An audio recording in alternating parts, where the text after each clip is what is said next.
Estamos de volta e a gente conversa agora com a médica neurologista, que é integrante da Central de Regulação de Transplantes aqui do estado de Mato Grosso, a Heloíse Helena Siqueira Borges. Heloíse, muito obrigada por aceitar o nosso convite para que a gente possa falar desse assunto que muitas vezes ainda é um tabu para a nossa sociedade.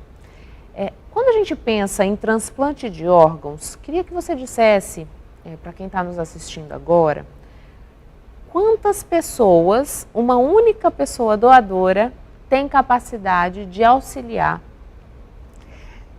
Eu aqui agradeço aqui o convite, espero contribuir para a população, né, para a gente esclarecer algumas coisas. E um doador, ele pode melhorar a vida de até 24 famílias. Então, assim, se a gente for analisar todos os tipos de transplantes possíveis, até 24 famílias poderão ser agraciadas com órgãos, tecidos, né, para melhorar a qualidade de vida e sobrevida dessas pessoas. Heloíse, nesse contexto, a gente sabe que o impacto é gigante, né? 1 para 24 é muita coisa. A gente ainda encontra obstáculos, dificuldades para conseguir doadores, principalmente no que diz respeito ao consentimento da família? A gente encontra, apesar que a gente tem visto, observado nos últimos, aqui em Mato Grosso, né, os últimos pacientes que nós acompanhamos na declaração de morte encefálica, nós tivemos uma boa receptividade dessas famílias, mas a grande maioria tem muita dificuldade naquele momento de dor, de aceitar a perda, né, de um ente querido, de se sentir confortável em doar os órgãos, né? A gente sabe que quanto mais as pessoas falarem entre seus familiares, seus amigos, sobre o seu desejo de doar órgão em determinadas situações, isso é muito melhor, porque a família, uma hora ou outra, vai lembrar de que esse seu ente querido mencionou o desejo de ser um doador, né? Mas o primeiro impacto geralmente é mais difícil. Então a gente sempre pede para que todas as pessoas que querem doar seus órgãos em situações, né, de morte encefálica, que converse com seus parentes, porque naquele momento a pessoa que quer doar seus órgãos, ela não vai ter essa chance de mencionar. Então, quem vai definir a doação são os seus familiares. Heloíse, você citou a morte encefálica, né? Em que situações uma pessoa está apta a ser doadora? Porque não precisa necessariamente estar morta para que ela possa doar esses órgãos, né? A gente tem doação de indivíduos vivos, né? Por exemplo, rim, fígado, medula óssea, são órgãos e tecidos que podem ser doados em doadores vivos. Tem os doadores em morte encefálica, então nós temos aqueles órgãos que são doados com o coração ainda batendo e, por exemplo, a córnea, que ela é um órgão que pode ser retirado após a parada cardíaca. Ela não precisa necessariamente que a gente desconecte o paciente, que seja feito. Então, pode aguardar o coração parar para depois a gente ter um período de até 6 horas para fazer a nucleação. A gente ficou um período em Mato Grosso sem realizar o transplante de órgãos e hoje a gente tem a capacidade retomada para fazer o transplante de rins e de córneas, né? Como que está esse movimento dentro do nosso estado? A gente está conseguindo atender aquelas pessoas que estão na fila de espera? Queria que você pudesse falar um pouquinho disso. Até o ano de 2017, então, nós tivemos realmente, a Central de Transplante teve uma atividade bastante, assim, tímida, né? Por vários motivos. O primeiro é por causa da resolução do CFM, que até esse momento, até o dia 17 de dezembro de 2017, ela deixava, assim, olha, o médico que tiver um paciente com critérios de morte encefálica pode fazer o diagnóstico, então ela não obrigava. A partir dessa resolução do CFM e de um decreto presidencial, então as coisas foram melhor definidas. Então, assim, a partir daí, nós, de acordo com essa resolução, ela define quem são os médicos que estão habilitados a realizar o diagnóstico, e a Central de Transplante iniciou, então, a partir de 2018, cursos de capacitação para médicos intensivistas ou que trabalham, plantonistas de emergência e UTI, para capacitá-los ao diagnóstico de morte encefálica. Justamente porque um grande receio que a gente também observa da família é a credibilidade do diagnóstico. Então, mas será que o meu parente está realmente em morte encefálica? Então, para a gente implementar essa credibilidade, para que a família entenda todo esse processo, a Central de Transplante faz cursos de capacitação aos médicos, assim como cursos de capacitação para as CIDOTs, que são dentro dos hospitais, tem comissões intra-hospitalares, né, de doação de órgãos, transplante, e que é toda uma equipe trabalhando tanto para acolher essa família nesse momento de dor, de maior dificuldade, quanto para capacitar os profissionais para a realização do diagnóstico. Heloíse, a gente pontuou que Mato Grosso faz o transplante de rim e de córnea. O que a gente faz com os demais órgãos se essa pessoa for uma doadora, né? Como que se procede nesse sentido?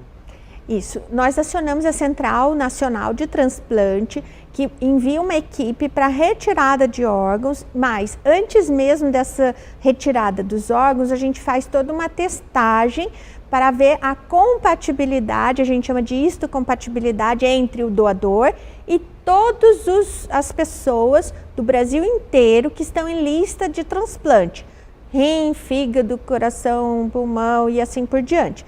Então, aí cada central estadual que esse doador seja compatível é acionado. Então, vem para Cuiabá uma equipe para retirada e as outras equipes que têm os receptores. Então, claro, se nós temos aqui córnea e rins, o que acontece? Primeiro, o nosso doador, ele é testado para todos os nossos pacientes de Mato Grosso, por exemplo, para transplante renal. Se é compatível, os rins ficam aqui. Se não é compatível, aí a gente tem a testagem do Brasil todo e ele vai para o receptor que é compatível. Então, da última vez que aconteceu isso, vieram equipes de 3 locais diferentes, além da equipe de retirada de órgãos. Entendi. E você estava dizendo dessa questão da credibilidade, né? O decreto e as normativas do Conselho Federal de Medicina trouxeram essa segurança para as famílias. Porque a gente num bate-papo com as pessoas, quando a gente toca no assunto doação de órgãos, ainda tem aquela coisa, mas será que eles não estão aqui tirando a vida de um para beneficiar o outro, enfim. A gente pode ficar tranquilo em relação a isso. Com certeza. Na verdade, o grande desafio que a gente tem dentro da UTI, a gente chama que é fazer o médico se desapegar um pouco, porque nós médicos a gente acaba trabalhando, lutando pela vida. Então, é muito frustrante quando a gente não consegue ter um desfecho adequado ou o desfecho que a gente gostaria. Então, assim, essa capacitação e todo esse cuidado que a Central de Transplante tem é justamente para fazer com que todos os critérios e protocolos sejam seguidos para que aquele paciente que realmente chegou ao diagnóstico de morte encefálica, ele teve a melhor conduta, todos os cuidados necessários, mas que infelizmente foi definido que esse cérebro não tem mais função, não está recebendo fluxo sanguíneo e ele está sendo mantido graças aos avanços tecnológicos. Drogas para manter o coração funcionando, aparelhos para manter a respiração e função de vários órgãos. Então, assim, inicialmente a gente até tinha um pouco de alguns médicos e equipe de enfermagem ficavam, mas será que tá? Mas aí com essa capacitação a gente consegue ter maior acurácia e seguindo todos esses critérios não tem como esse paciente, esse diagnóstico está errado. Inclusive é interessante a gente citar que muitos países, especialmente os asiáticos, eles exigem para critério de morte encefálica basicamente uma avaliação clínica e o teste da apneia. Aqui no Brasil nós fazemos 2 avaliações clínicas por médicos diferentes e capacitados, o teste da apneia e mais um exame complementar. Então, são 4 avaliações diferentes para confirmar todo esse processo da morte encefálica.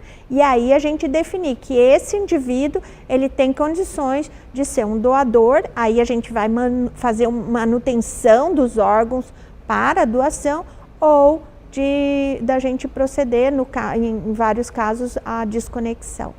Heloíse, lá no começo você disse que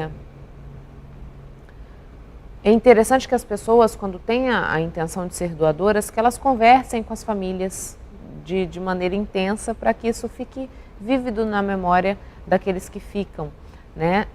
Como que é o trâmite, por exemplo, eu, Michele, quero ser doadora de órgãos. Lá na minha documentação está dizendo que eu quero ser doadora de órgãos. Quando é decretada a minha morte encefálica, se a minha família se opõe, eu não posso doar os órgãos?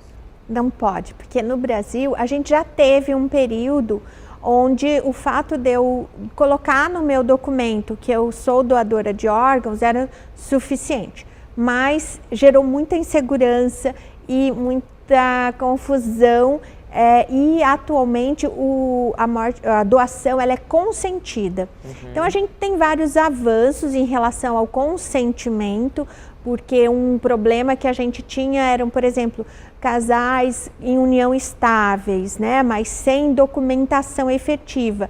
E se a família não tivesse aqui, pai, mãe ou um parente mais próximo, esse companheiro ou companheira não poderia fazer a doação. Hoje, a gente encaminha o juiz com comprovação de que realmente se trata de uma união estável, esse companheiro pode autorizar a doação de órgãos. Então, assim, hoje a gente tem essa facilidade desde que contemplado com os critérios bem estabelecidos.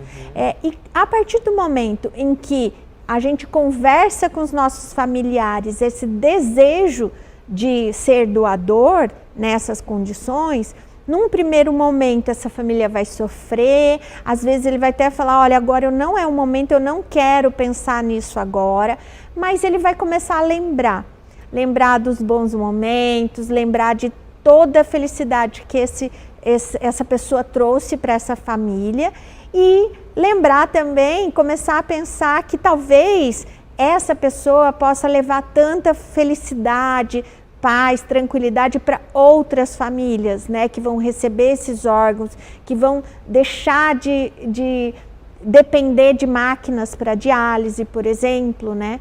Então, assim, eu acho que a partir desse segundo momento, onde essas famílias possam pensar nessa outra possibilidade, que eu acho que esse é o maior ato de amor. Você está doando órgãos para pessoas que você nunca viu, para pessoa que você não conhece, ele nunca te fez nada, nem de bom nem de ruim, e você está dando vida a essas pessoas. Então isso é um ato realmente de muito amor e desprendimento. E se a gente parar um pouquinho para pensar, você tem aquela pessoa doadora vivendo um pouquinho em cada um que foi beneficiado, né? Em várias pessoas, você multiplica esse amor que você recebeu dessa pessoa em 24 pedaços, né? Então eu acho que esse é o raciocínio que a gente tem que fazer nesse momento, apesar da dor. E Heloíse, para a gente encerrar, Mato Grosso tem perspectiva de realizar outros tipos de transplante além de rim e córneas? Já existem equipes treinadas para transplante cardíaco, por exemplo, que até já aconteceu há mais de 10 anos atrás. A gente sabe que transplante hepático também tem equipes treinadas, mas existe todo questões administrativas, né? Que essas equipes precisam estar habilitadas pelo Ministério da Saúde. A gente acredita que agora é uma questão de tempo, passo a passo as coisas vão fluir para que a gente faça mais transplantes de outros órgãos também. Luíse, muito obrigada pela vinda ao Papo com ela. Imagina, obrigada, eu que agradeço. Intervalo comercial e a gente volta daqui a pouquinho.